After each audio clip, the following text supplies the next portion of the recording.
there was a gentleman, I should say a Marine, that did a similar job as I did with the 4th Division. And I met him one time years later, and he was kind of me, like a gopher. and so I said, Elvin, how are you? He said, oh, fine. He said, you never got hit? No. And he said, I don't understand that. How could you be out there running around not getting hit? I said, Elvin, I was a lot faster than you were.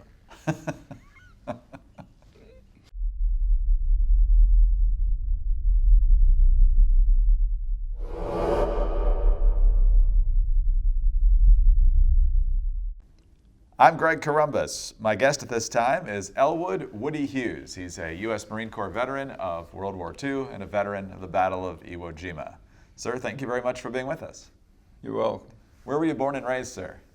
Where was I born? Where were you born and raised? I was born on a farm in Indiana, Jackson Township, and I went to Roanoke High School. I was born in 1925, May 14th. And I was born and raised on a farm. I had an older sister, 4 years. And my parents they were farmers. And I grew up during the Depression. And of course, a lot of people were starving to death during this Depression, you know. However, farmers never starved. Why should they? They raised all their own food. That's true. So, when did you join the service? In 1943, out of high school, Roanoke High School, near Fort Wayne, Indiana. And I have a lot of memories of classmates. Bob Brown, Philip Coates. Bob Brown went in the Navy. I went in the Marine Corps, and Philip Coates went in the Army. And Phillips was in the Battle of Normandy. He was killed about June the 12th in 1944. June 6th was D-Day in Europe. So a week later. Yeah. And so, about a week later. And at the time, I was offshore in the Marianas, getting ready to go into Saipan. So that's my experience at that time and memories of that time. Of course, I didn't know about Phillips, my very close friend. I didn't know about his death until a number of weeks later. Sure. So you set the stage for was Saipan your first battle? Yes. And what was your role during that battle? Well, I worked in the command center for the operation, and I remember kind of being in a command center under Holland Mad Smith. And you know where he got the Mad? Well, he had his middle initial was M. And of course, he was always kind of in the mad mood, you know. So if the old Marines remember Holland Mad, and I remember him relieving a Army general, the 27th Army general, in the middle of they were in the middle of the forge, the movement. And the 2nd and 4th were on either side of of course the 27th, if you watch the map, like this. And of course Holland Mad, said, hey, they need to be even with the 2nd and the 4th Marine Division, you know. So, tell me where you were as the battle begins, as the first waves are coming ashore. Well, I was aboard ship, waiting to go ashore. And we said, be prepared to disembark at any moment. Well, I thought it would be minutes or even hours and not days, but the unit that I was serving in, the 5th Amphibious Corps Signal Battalion, was attached to the 5th Marine Division.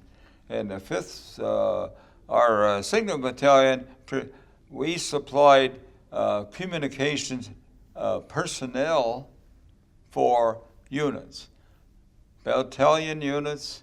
We provided the code talkers too. And on Iwo Jima, I was given the distinction of delivering a urgent message to one of the code talkers, you know, in a radio jeep, and I remember that experience. Yeah. What was it like working with the code talkers? Well, I stayed around one time to listen to them. I didn't understand one word they were saying. They were talking in a language that related to animals, and you know, like as I remember, ant meant a tank, you know, and somehow using that word ant meant a tank, well, a Japanese tank or American tank, you know.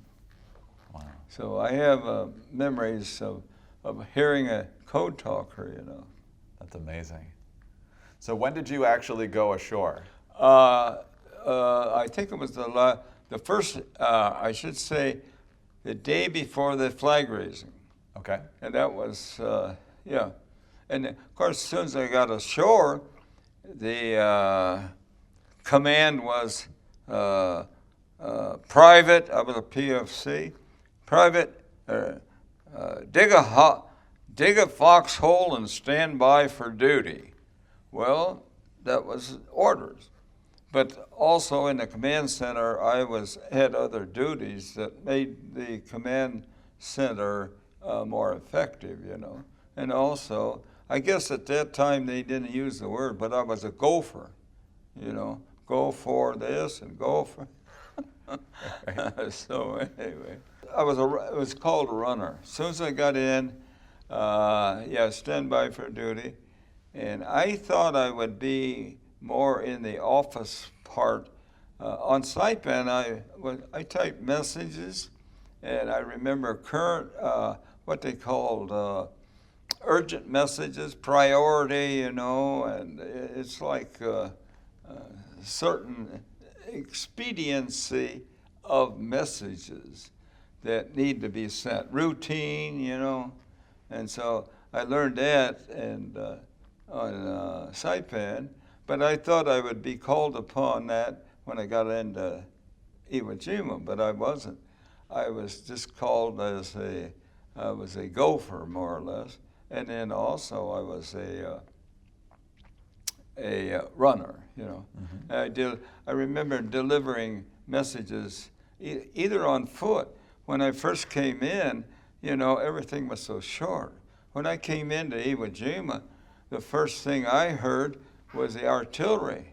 I mean, and close by, the front lines was only about 200 yards from our command center.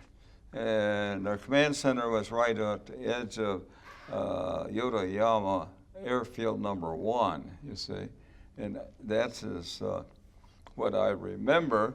And I remember the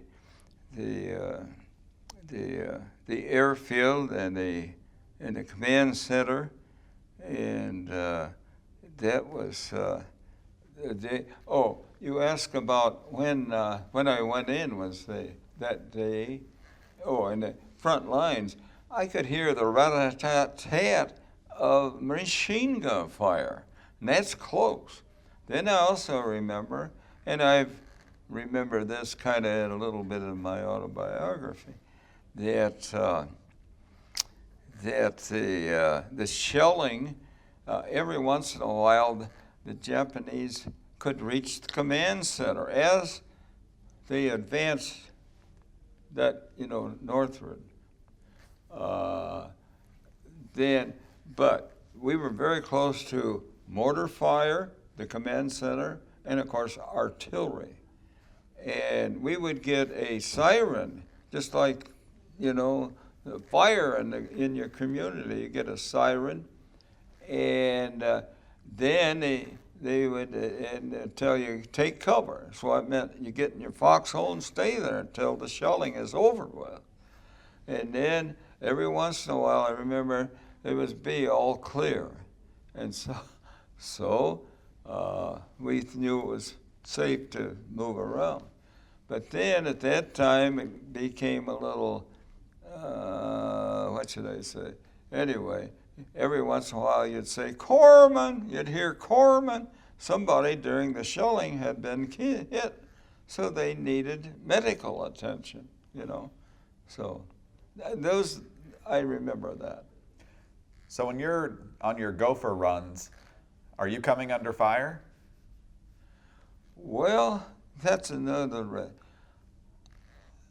I don't remember too much, but I have a story that relates to that.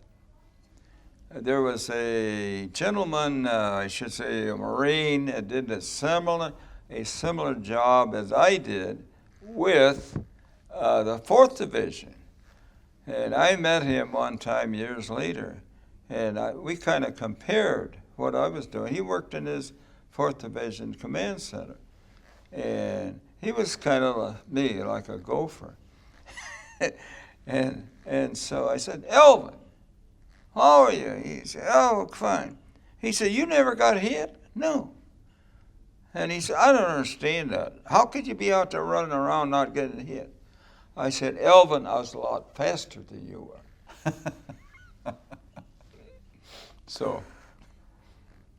So Elvin and I think Elvin passed away a number of years ago. I corresponded with him a few times later.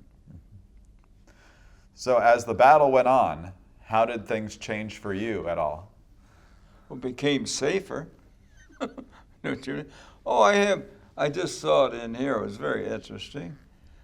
I don't know if you want the story about the first not crippled, I don't think B-29, dynamite.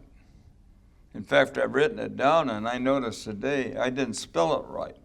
It's D-I-N-A-M-I-T-E. Well, you know, you can spell dyna different and also might different.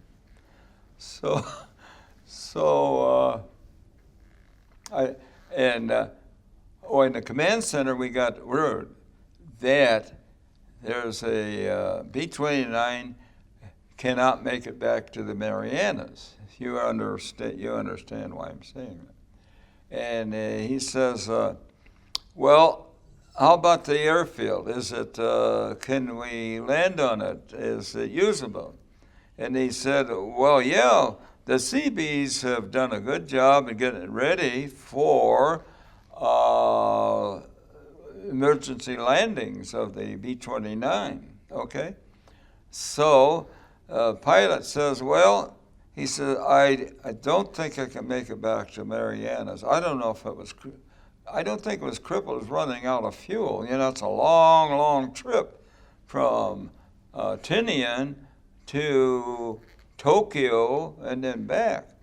And of course, that was it. I saw the first B-29 come in to the airfield and use it. And here is coming over my foxhole. I see that huge. Today it's a dwarf compared to some of our airliners, you know that. You can all put that B-29 on the wing of some of these airplanes today. Right. So anyway, the B-29 comes in, and it didn't have enough runway. There's pictures of it. And it damaged its nose wheel, you know, and the front. And I thought, well, that plane is kaput. I couldn't believe, I didn't know at the time, that they repaired that plane and took it off later, you know, went on back. How the period of time, say, I don't know what it was. But then, you know about the escort the pursuit planes, the Mustangs. P-51s, yeah. Yeah, the P-51s. Okay. The P-51s then, they were the escorts, you know. That's the reason we needed that airport. airfield was the support of the protected B-29s, you know, if you know the story. And so I saw the first squadron. If you want to read a book says The Last Fighter Pilot. Everybody should read it. And it's about a story of the P-31s coming in and flying escort with the B-29s, you know. So anyway, here's this P-51 Mustangs. They're coming in, I see them coming, and man, they're so fast, you know, compared to the old washing machines that the Navy flew, you know, the Grumman Wildcat and, you know, all those. They were so fast. You looked at them, and they come in, and some of those pilots, thank you, pilots of the P-50, they were hot rod jockeys, you know, just like on a motor speedway at Indianapolis. They came in and they buzzed the field. And I guess it's protocol for them to come in and they buzz the field, and then they do it in a loop, and then they land, you know. And then that was what I remember. They got a little swagger. And, I think the pilot was still living just a couple of years. Yellen, Y-E-L-L-E. Jerry Yellen, we've spoken with him. You know that? Yes. Yeah, that name. Yeah, very fascinating book. Mm-hmm. And one of his pilots, well, you know, the war was over, and have you read the book? I know the story that he was the last combat mission of the war. Yeah, absolutely. And the war was over, and he lost his real good buddy. Yeah. Sir, our time is almost up, but I want to get your thoughts on what it means to you to have been part of the Battle of Iwo Jima, especially as we mark 75 years. I've done this starting about a year ago. That they kind of treat people like me as a celebrity and a hero. And I feel I'm not, I shouldn't be, because the heroes never walked off of Iwo Jima, you know that. And I've tried to put my personality in a different perspective. Like this. Because of my longevity, and I saw the flag raising on Iwo Jima, which is the most historic event in the history of the United States.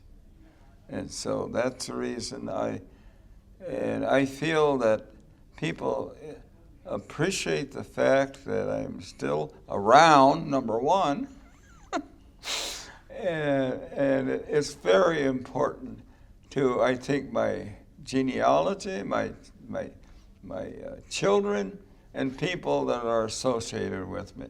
I've been a member of the Marine Corps League, number 80, Arlington Heights High School, Arlington Heights Community, not high school. Anyway, the number 80. And it's been a nice thing for me. I get all this recognition, and that's another thing, but I feel I'm doing it more for the honor of those that sacrificed their lives on Iwo Jima. People don't, until they see some of this, they don't, young people today do not have any idea what war is like. And they shouldn't want to go to war. And it's our government and other governments need to keep us out of war. Well, that's certainly the goal, hopefully. Mr. Hughes, thank you very much for your service to our nation, and thank you, sir, very much for your time with us today. We truly appreciate it. And go Marines!